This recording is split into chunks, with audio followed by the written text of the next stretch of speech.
ये प्रधान जी खड़े हैं यहाँ, न जाने कह रहे हैं कि वो कातिल था, वो आके मार के चला गया।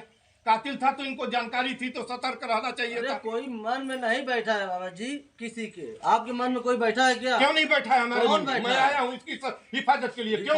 हर आदमी को जानता है। आज तक तो नहीं दिखे आप, तो क्यों दिखेंगे जब जरूरत पड़ती है तो? नहीं, ये जवाब नहीं है। ये हत्या हुई है गाँव में, ये भी जवाब नहीं है कि आप जो ये कहिए कि नहीं प्रधान जी की जानकारी नहीं था। हम लोग समझा बुझा सकते, बस इतना ही। किसको समझाए? कोई भी हो गांव का, किसको समझाए? कोई भी गांव का हत्या हुई है, इसके जिम्मेदार आप नहीं बनते हैं। उसमें हम क्यों बनेंगे? देखिए, हम क्यों बनेंगे? देखिए, कोई नहीं बनेगा उसमें। सुनिए, ये बनेगा। हमारी बात सुनिए पहले। उसमें लालता के हैं, लालता बनेंगे, उनके लड़के हैं रमेश बनेंगे। देखिए, ये जमीन का घाती हत्या है। पूरा मामला खत्म हो गया था। इस जमीन का घाती हमला है और अकेले उसका नहीं है। नहीं, मामला खत्म हो गया था जमीन का। मामला जो बाउंड्री हो गई, चल के देख लीजिए, बाउंड्री हो गई थी। जब उसके मन में बैठा था नहीं हमें हत्या करनी है, तो कोई जान थोड़ी रहा है। अभी साल भर हुआ है, वो जो है रिटायर होके आया है यहाँ पे। कौन रिटायर हो? वही लालता।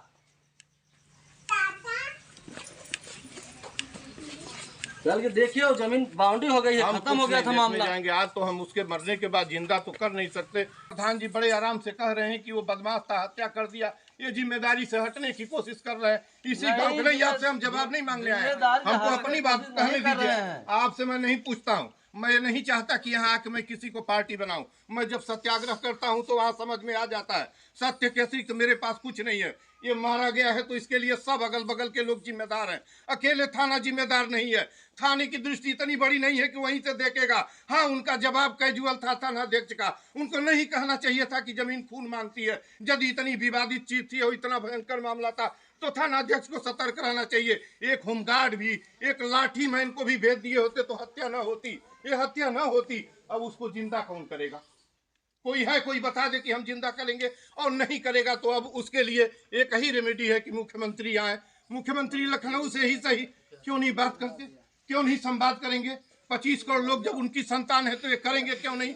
मैं सुनते सुनते दिमाग खराब हो गया है। मैं आज यहाँ आया हूँ, 4 बजे कलेक्टर साहब को यही ज्ञापन करूंगा और पूरे प्रशासन को ज्ञापन देके और लखनऊ की कान को बताना चाहता हूं कि सुन ले, लखनऊ में बैठे हुए सत्ता के लोग और ऑनरेबल सीएम सुन लें कि जल्दी से जल्दी, आज ही मैं वारा नारा करने आया था लेकिन 3 दिन का और इनको मौका दे रहा हूं कि कम से कम इस परिवार को आप एक बेटी को नौकरी दें। इनके माता पिता को जो भी आपकी वित्तीय राशि सहयोग की होती है, जो भी 1 करोड़ 25 लाख जो भी होते हैं, ताकि उनका बुढ़ापा कट सके। कैसे कटेगा उसका बुढ़ापा? हत्या किसके वजह से हुई है? हत्या इनके प्रशासन, इनके हत्या इनकी तहसील की नाकामी, हत्या इनके इंस्पेक्टर और दरोगा और पूरे अंडे बच्चे का एक भी सिपाही, एक भी इंस्पेक्टर, एक भी आदमी काबिल नहीं था कि उस होनहार को बचा सके। ये कौन जवाब देगा? किससे मैं पूछूं? मैं यहीं बैठता हूं। गोरखपुर से चल कर आए संपूर्णानंद मल्ल जी, जो कि पूर्वांचल के गांधी कहे जाते हैं। पहले उन्होंने ग्राम प्रधान पर गंभीर आरोप लगाए, उसके बाद राजस्व टीम और पुलिस के कार्यों पर भी सवाल उठाए। उन्होंने कहा जब तक ज्ञापन नहीं सौंप देता हूं तब तक मैं यहीं घर पर धरने पर बैठ जाता हूं। लेकिन अचानक से वो चले गए पुलिस टीम के साथ जिला मुख्यालय। वहां पर जाकर तो उन्होंने बुलडोजर की कार्रवाई पर ही सवाल उठा दिए। चलना चाहिए बुलडोजर, ये कौन सी मांग होती है? बुलडोजर चलने से जीवित हो जाएगा क्या? वो ये कैसी बेहूदी मांग हो रही है? अपने जीवन की मांग करनी चाहिए। बुलडोजर से क्या हो जाएगा? बुलडोजर से उस प्रतिपक्षी का घर गिर जाएगा तो इससे क्या मिल जाएगा इनको? आप बता दीजिए हमें। जिस बुलडोजर की आलोचना हो रही है, लेकिन उसी की कड़ी निंदा नहीं।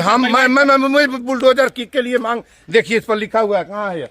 इस पर देखिए, फोटो खींच लीजिए। बुलडोजर मेरा विषय नहीं है, देख लीजिए उस पर। लेकिन उसी का तो वही तो जड़ था ना? नहीं, हम वो जड़ था तो क्या? वो जड़ था कि ये जो विवाद हल नहीं किया गया है, समस्या का समाधान नहीं। समस्या का समाधान देखिए, बुलडोजर की हम पैरवी करने नहीं है, जबरदस्ती उसने मकान बनाया, इसी के कारण से ये सुनो यार मेरी बात। मेरे पास माइक लगाए हैं, मुझसे पूछ रहे हैं ना। मैं बुलडोजर नहीं चलवाने के पक्ष में हूँ। आप बोलिए।